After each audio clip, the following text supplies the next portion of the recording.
Cepet aja dulu. Luwak hitam baru dengan teknologi slow roasting bikin nyaman di lambung. Selamat kepada para pemenang undian Kopi Luwak. Terima kasih Kopi Luwak. Menangkan 50 juta atau nonton bareng sepak bola di Amerika. Untuk kalian yang belum menang, buruan kirim. Jangan sampai ketinggalan. Luwak hitam baru, nggak kemanisan, mantap. Luwak hitam baru, nggak kemanisan, mantap.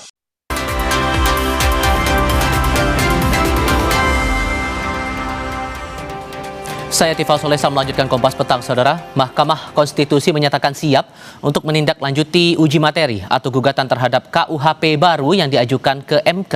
Wakil Ketua MK Saldi Isra menegaskan pengujian undang-undang merupakan proses konstitusional yang biasa dilakukan. Total 8 permohonan uji materi terhadap KUHP baru tercatat masuk ke MK. Wakil Ketua MK Saldi Isra menyatakan MK siap menindaklanjuti setiap permohonan pengujian undang-undang yang masuk. Menurutnya, pengajuan uji materi merupakan hak konstitusional warga negara dan akan diproses sesuai mekanisme yang berlaku. MK dijadwalkan mulai menggelar sidang perdana terhadap permohonan itu dalam waktu dekat. Nggak ada yang baru ya. Ya kan kalau orang mau mengajukan pengujian undang-undang yang namanya pengujian undang-undang kan sama saja. Mau KUHP baru, mau KUHP baru, ya kita akan proses seperti biasa. Jadi kita tentu siap untuk menghadapi ini, karena ini kan sudah menjadi bagian yang diserahkan ke Mahkamah Konstitusi kalau ada yang mengajukan permohonan. Terdekat hari Jumat ya kalau saya tidak salah. Besok kita sudah mulai sidang. Iya. Tapi kalau apakah KUHP itu atau KUHP itu masuk besok, saya harus cek dulu. Di lain pihak, Wakil Ketua DPR RI Sufmi Dasko Ahmad menegaskan KUHP maupun KUHP yang resmi diterapkan saat ini telah sesuai syarat pembuatan undang-undang. Menanggapi kelompok masyarakat yang mengajukan uji materi KUHP baru ke MK, Dasko menegaskan pembentukan KUHP maupun KUHP telah melalui mekanisme yang panjang termasuk melibatkan partisipasi publik. Meski begitu, ia mengakui pihaknya menghargai hak warga negara atau organisasi yang akan melakukan uji materi ke MK. Menghargai hak warga negara, sekelompok orang, organisasi yang akan melakukan uji materi. Nah, itu disitulah kemudian bisa dibuktikan apakah kemudian baik dari sisi formil maupun material itu bisa kemudian diuji di situ.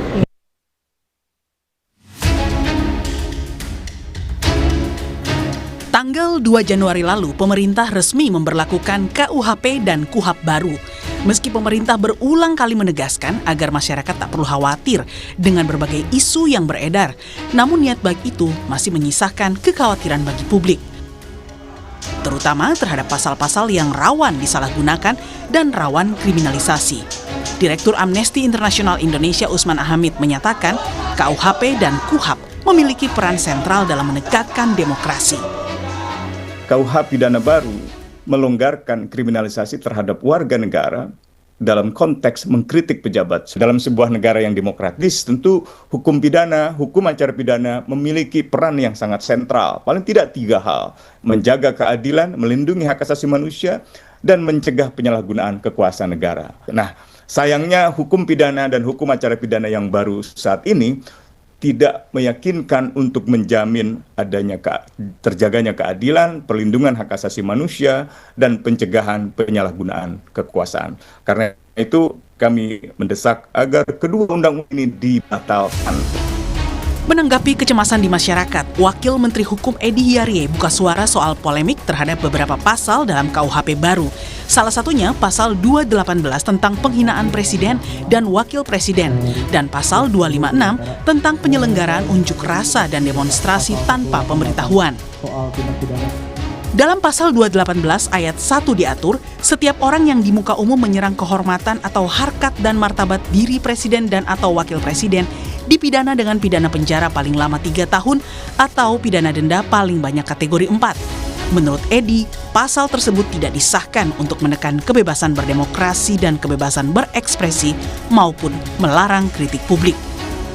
Presiden dan wakil presiden itu punya pendukung. Minimal adalah 50% plus 1 ketika dia ikut dalam pemilihan presiden. Bapak Ibu saudara-saudara bisa bayangkan kalau pendukungnya tidak menerima presiden dan wakil presidennya itu dihina terus kemudian terjadi anarkis. Lalu apa yang mau kita katakan? Tapi dengan adanya pasal ini, kalau ada bahasanya kan seperti ini, wong presiden saja yang dihina, tidak apa-apa kok yang pendukungnya sewot, kan kira-kira seperti itu. Jadi ini adalah kanalisasi. Bahwa pasal ini sama sekali tidak dimaksudkan untuk mengekang kebebasan berdemokrasi, kebebasan berekspresi, termasuk di dalamnya tidak melarang kritik. Mengapa kritik ini, karena kritik dan menghina itu adalah dua hal yang berbeda. Jadi yang dilarang betul di dalam pasal 218 ini adalah menista atau memfitnah. Terkait isu demonstrasi dalam pasal 256, pemerintah menegaskan sifatnya adalah pemberitahuan bukan izin. Edi menjamin jika penanggung jawab sudah memberitahukan aksi kepada polisi, mereka tidak bisa dipidana meski terjadi keonaran karena kewajiban hukumnya telah gugur. Jadi setiap orang yang akan mengadakan demonstrasi atau pawai, intinya harus memberitahukan kepada polisi. Kata-kata di situ adalah memberitahukan, bukan izin. Mengapa pasal ini harus ada? Ya, sekali lagi, mengapa pasal ini harus ada? Karena ini berdasarkan pengalaman yang pernah terjadi di Sumatera Barat, di mana sebuah mobil ambulans yang membawa pasien itu, dia mati di dalam karena terhadang oleh demonstran. Jadi tujuan memberitahu ke aparat keamanan supaya bisa mengatur lalu lintas.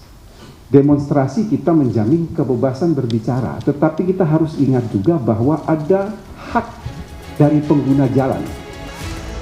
Meski pemerintah menjamin KUHP dan KUHAP baru telah dirancang seimbang guna menciptakan peradilan pidana terpadu, nyatanya gugatan terhadap pasal 218 KUHP didaftarkan oleh mahasiswa program studi hukum dari Universitas Terbuka Afifah Nabila Fitri dan 11 mahasiswa lainnya pada 29 Desember 2025. Dalam petitumnya, para pemohon meminta MK untuk menghapus pasal tersebut karena menimbulkan fear effect atau kondisi psikologis warga negara merasa takut dan terintimidasi.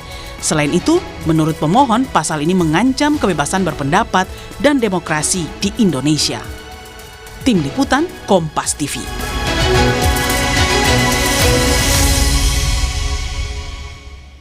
Alih-alih memberi kepastian hukum, aturan baru KUHP dan KUHAP justru memicu kekhawatiran serius terhadap kebebasan sipil, utamanya hak warga menyampaikan kritik. Apalagi baru-baru ini sejumlah aktivis dan pemengaruh yang vokal mengkritik pemerintah justru mengalami teror. Sehingga situasi ini memperkuat kekhawatiran jika ruang kebebasan sipil kian menyempit. Benarkah demikian? Kami diskusikan ini bersama anggota tim ahli KUHP Nasional Albert Aris. Juga bergabung bersama kami dosen sekaligus peneliti Posdem Universitas Andalas Ferry Amsari. Selamat sore semuanya dengan Tifal di sini. Selamat sore, Bang Tifal. Terima kasih semua sudah bergabung dalam diskusi kami kali ini. Bung Ferry, saya ke Anda dulu. Kita fokus pembahasan sesuai dengan topik ini menyangkut dengan pasal 218 dan pasal 256. Soal pasal menyerang kehormatan atau harkat martabat diri Presiden. Dari Wamenkum juga sudah menegaskan bahwa ini bukan masalah takut dikritik dan semacamnya. Dan ditegaskan Presiden, Wakil Presiden adalah personifikasi suatu negara. Yang dilindungi dari negara itu apa? Kedaulatan. Jadi ini satu paket, Bung Ferry. Jadi kan harusnya nggak perlu dikhawatirkan dong soal pasal ini. Iya, ini kan sebenarnya tidak berdiri sendiri ya. Pasal ini dari pasal 217 hingga 220 bicara soal melindungi harkat dan penghormatan Presiden. Kurang lebih marwah Presiden mau dilindungi. Pertanyaan besar saya, apa itu penghormatan dan harkat martabat Presiden? Apakah seorang penjual martabak juga tidak punya hormat yang harus dilindungi dan harkat yang perlu dilindungi? Apakah hanya karena jabatannya dia kemudian perlu dilindungi? Padahal semakin tinggi jabatan publiknya, semakin potensial dia harus dikritik karena dia memegang kekuasaan. Dan kekuasaan itu cenderung menyimpang. Jadi semakin tinggi dia semakin dikritik. Nabi saja dikritik boleh gitu ya. Tidak ada tuh yang kemudian di era kenabian itu dilarang untuk mengkritik Nabi. Nah ini Presiden merasa lebih tinggi dari Nabi di titik tertentu. Kalau dibaca lagi ketentuan itu baik-baik, yang diserang harkat dan martabat Presiden itu kan tidak hanya di dunia nyata ya, tetapi juga bicara dampak di dunia maya. Misalnya ketentuan itu jelas menyebut menggunakan teknologi informasi. Jadi bagi saya ini kekhawatiran Presiden, Istana, orang-orang lingkarannya, Bang Albert dan teman-teman, agar kemudian Presiden tidak jatuh namanya di ruang maya, dunia maya. Padahal ini ruang penting untuk membangun kesadaran, kontrol kekuasaan dan lain-lain. Nah, Bang Misalnya Albert, bencana kemarin ya. Dan lain sebagainya. Ya. Tapi dalam kesempatan yang berbahagia kali ini saya perlu menegaskan bahwa kritik sama sekali tidak dikriminalisasi dan juga tidak dipidana menurut pasal 218 KUHP baru. Kritik sebebas-bebasnya tidak masalah, tetapi yang dikriminalisasi dalam pasal ini adalah perbuatan penghinaan. Apa itu penghinaan? Penghinaan adalah menista, mencemarkan nama baik dan memfitnah presiden atau wakil presiden. Tapi jangan lupa, tidak akan ada proses hukum tanpa ada pengaduan yang resmi langsung dari presiden dan wakil presiden. Hal ini menunjukkan bahwa pasal ini sekaligus menutup celah buat pihak ketiga manapun yang mengatasnamakan kepentingan presiden untuk membuat laporan seperti yang terjadi di masa lalu. Justru kita sedang memperbaiki keadaan praktek penegakan hukum yang belum baik di masa lalu dengan pengaturan 218. Nah, sorry saya potong, karena batasan kehormatan dan harkat martabat ini dalam wujud apa gitu, Pak?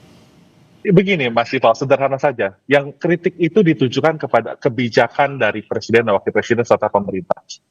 Tetapi kalau penghinaan itu ditujukan kepada personnya, kepada kepribadiannya, kepada harkat dan martabat dirinya. Saya pikir konstitusi dimanapun menjamin kebebasan berekspresi dan berpendapat, tapi tidak ada satupun konstitusi dimanapun yang menjamin kebebasan untuk menghina orang lain. Nah tadi saya menarik menanggapi sedikit apa yang Bang Ferry sampaikan, mengapa perlu ada pembedaan antara penghinaan terhadap orang masyarakat biasa dan juga kemudian pejabat dan kemudian presiden. Hal ini sudah pernah diuji di Mahkamah Konstitusi lewat putusan MK nomor 6 tahun 2007 dan putusan MK nomor 13/22 2006. MK sendiri memang memungkinkan adanya pembedaan antara penghinaan terhadap masyarakat biasa dan penghinaan ditujukan kepada pejabat serta penghinaan ditujukan kepada presiden gitu ya. Nah, saya ambil contoh aja, perbuatan makar aja dalam konteks pidana. Makar itu adalah mencoba menghilangkan nyawa presiden atau wakil presiden. Itu dibedakan dengan pasal pembunuhan berencana. Beda, ya kan? Terus juga pasal penghinaan, pasal penganiayaan terhadap presiden itu dibedakan, Mas Iqbal. Nah, tadi menjawab pertanyaan Mas Iqbal tadi. Batasannya apa sih untuk kepentingan umum dan terpaksa membela diri? Nah, justru di dalam pasal 218 ayat 2 itu, pembentuk KUHP mengatur alasan penghapus pidana. Artinya apa, Mas Iqbal? Sekalipun perbuatan itu adalah perbuatan penghinaan kepada presiden atau wakil presiden, tetapi pembentuk undang-undang memberikan alasan penghapus pidana tidak akan dipidana kalau itu dilakukan untuk kepentingan umum atau karena terpaksa membela diri. Oke, Bang Ferry sudah cukup jelaskah batasan itu, Bang Ferry, menurut Anda? Di sana kalau kita belajar dari studi Orde Baru maupun zaman kolonial ya, karena tipologi pasal kolonial ya, selalu ada upaya untuk kemudian menyederhanakan masalah dan orang dipenjarakan. Kalau Bang Albert mungkin pernah hidup di era Orde Baru ya, dan atau membaca buku-buku seperti pergerakan yang berkaitan dengan kritik terhadap pemerintahan Orde Baru, itu terjadi pasal-pasal yang disebut pasal karet yang kemudian dimanfaatkan. Kedua, misalnya kalau bicara bahwa ini delik aduan, kan disederhanakan, lebih dimudahkan delik aduannya. Presiden melalui kantornya bisa mengirimkan surat. Nah, perlu diketahui bahwa polisi dan jaksa kan anak buah presiden ya. Gimana dia kemudian tidak akan bergerak untuk melindungi martabat presiden. Padahal hal itu remeh-temeh. Misalnya saya mau mengkritik cara presiden yang salah terus menyebut tahun ya. Dari 2021, 2025. Ini presiden punya pemikiran yang fokus atau tidak? Apakah itu juga menjatuhkan marwah presiden? Anda berarti meragukan kalau kemudian presiden wakil presiden akan langsung menyampaikan aduan itu ke polisi, malah akan ada kuasanya untuk mengadukan pasal itu? Saya pada titik tertentu yakin surat itu akan mempermudah orang dipidanakan dan ditakut-takuti dalam hal berurusan dengan presiden. Padahal konsepnya beda sekali antara pasal kolonial KUHP dengan harusnya negara demokrasi kita saat ini. Karena kan konsep kolonial kan sangat raja ya. Sementara kita menganut sistem presidensial. Biasa saja mengkritik presiden. Donald Trump sedang habis-habisan dikritik sekarang. Dan kerjaan Donald Trump meniru Pak Prabowo juga dengan pasal-pasal ini ya. Menakut-nakuti orang untuk kemudian diancam. Di titik tertentu bahkan di dunia maya itu berapa banyak orang kemudian kehilangan hak berpendapatnya hanya dengan diberikan contoh satu waktu ketika presiden melaporkan seseorang. Bang Albert, ada kekhawatiran tidak langsung presiden wakil presiden yang mengadukan, ada kuasa di situ? Ya, bukan kuasa ya, tapi gini, presiden dapat membuat pengaduan secara tertulis gitu ya. Tetapi begini, kita tahu presiden juga tidak diwajibkan untuk menggunakan haknya untuk mengadu. Tapi gini, kalau betul terjadi penghinaan, misalnya kepada presiden dan wakil presiden, presidennya tidak mau membuat pengaduan, ya artinya pendukungnya, simpatisannya juga tidak akan bisa membuat pengaduan atau laporan. Nah inilah yang saya lebih katakan, mudah Mas Iqbal, justru saja. Ini adalah keseimbangan antara kebebasan berekspresi dan berpendapat dan juga hak dari presiden untuk membuat pengaduan. Sehingga saya perlu menyampaikan bahwa sekali lagi kritik sama sekali tidak dipidana. Yang dipidana adalah penghinaan, tetapi tidak akan ada proses hukum tanpa ada pengaduan yang sah dari pihak yang berhak. Itu presiden wakil presiden. Kalau kemudian begini, kritik publik ya. Salah satu kritik publik itu adalah soal kepentingan umum. Siapa yang menilai standar kepentingan umumnya? Nah, presiden kan di titik tertentu tidak merasa bahwa saya mengingatkan presiden supaya fokus agar tidak salah tahun adalah untuk kepentingan umum. Tidak elok bagi kepentingan umum presiden salah-salah tahun. Hal yang remeh-temeh seperti itu saja presiden tidak ingat, apalagi nama Bang Albert Aris begitu ya. Jadi bagi saya untuk kepentingan umum ini yang bisa ditarik. Boleh saya kasih contoh Bang Ferry, satu apa itu kepentingan umum? Iya, kepentingan umum Bang Albert dengan Pak Presiden, betul. Polisi dan jaksa sebagai netral, lawan presiden berbeda. Yang saya maksud begini, Mas Tifal, ini penting untuk diketahui masyarakat. Saya mau mengingatkan kasus Bang Haris dan Fathia. Alasan penghapus pidana yang ada dalam pasal 310 KUHP tentang penghinaan terhadap warga biasa itu juga diatur sama untuk penghinaan terhadap presiden. Dan jangan lupa, alasan itu digunakan juga untuk kepentingan pembelaan, dan kita menyaksikan bahwa kasus Haris Fathia itu adalah bukti perjuangan di pengadilan itu membuahkan hasil yang baik dan nyata. Buktinya saya Haris pikir dan Fathia kasus diputus bebas. Haris dan Fathia itu dengan Pak Luhut ya, belum pernah jadi presiden. Tapi ini presiden atasan Pak Luhut jaksa, pada waktu itu adalah pejabat aktif loh. Yang pada titik tertentu akan menjalankan perkara pasal-pasal ini secara tidak berimbang. Dan bagi saya tidak sehat orang nomor satu malah mempidanakan warganya sendiri. Jadi kalau mau saya harus sela dulu di situ.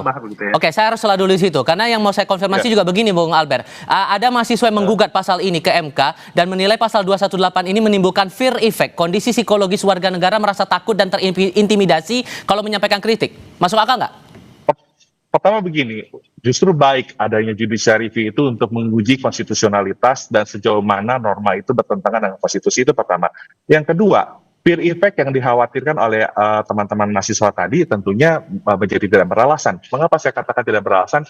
Karena justru sebelum ada pasal ini, kita menyaksikan banyak sekali praktek pelaporan mengutangkan atas nama presiden. Sebenarnya presiden tidak pernah membuat laporan, tetapi perkara tersebut diproses hingga dinyatakan bersalah. Justru kita memperbaiki loh Bang Ferry. Keadaan-keadaan praktek penegakan hukum di masa lalu yang belum baik tadi. Dengan apa caranya? Mengkanalisasi semua laporan-laporan yang tidak ada dasarnya itu atau tidak memiliki relevansi dalam satu pasal. Dan saya perlu mengingatkan, presiden tidak wajib menggunakan haknya untuk membuat pengaduan. Senyata apa fear effect ini menurut Anda, Bung Ferry? Dapat kan? Ya tidak wajib. Jadi presiden bisa dengan sesuka hati malah kemudian untuk menentukan kasus mana yang akan dilaporkan dan mana yang tidak. Bagi saya begini ya, seringkali teman-teman di dunia hukum, terutama yang berpihak kepada negara, tidak melihat problematika di lapangan antara orang papa dengan orang yang berkuasa. Ini kan presiden di titik tertentu ya, dia berlaku dan bertindak bak raja ya, dengan batasan-batasan konstitusional yang dia miliki. Bayangkan kalau kemudian ada seseorang yang dilaporkan, itu dampaknya luar biasa. Itu yang disebut oleh teman-teman mahasiswa sebagai fear effect itu. Belum lagi kita bicara ya, Oke, sorry harus saya sela dulu karena tampaknya kita harus menyudahi diskusi ini. Kita akan coba lagi untuk di kesempatan berikutnya. Bung Ferry, Bang Albert, terima kasih sudah berdiskusi bersama kami. Selamat sore semuanya. Terima kasih semua. Terima kasih Pak Ferry. Diskusi lain hadir sebentar lagi. Presiden Amerika Serikat Donald Trump dan timnya sedang mempertimbangkan berbagai opsi untuk mengakuisisi Greenland milik Denmark, termasuk menggunakan militer. Tetap di Kompas TV.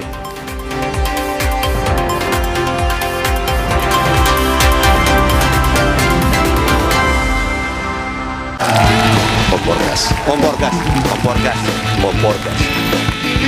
Stand Up Comedy Indonesia Season 12. Segera di Kompas TV. Kak Srido sekarang sibuk apa? Sabtu Minggu ada game.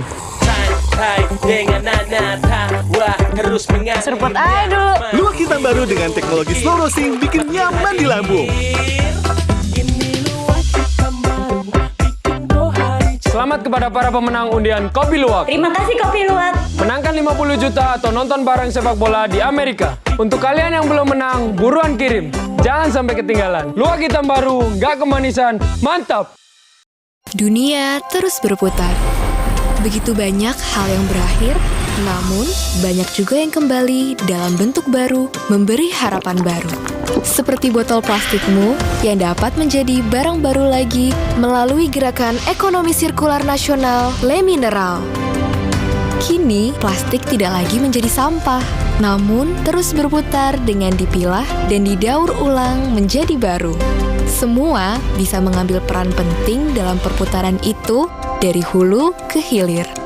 Mulai dari kamu yang memilah sampah dari rumah, pemulung yang mengumpulkannya, hingga pekerja pabrik yang mendaur ulang. Bersama gerakan ekonomi sirkular nasional Le Mineral, mari jadikan botol plastikmu jadi baru lagi.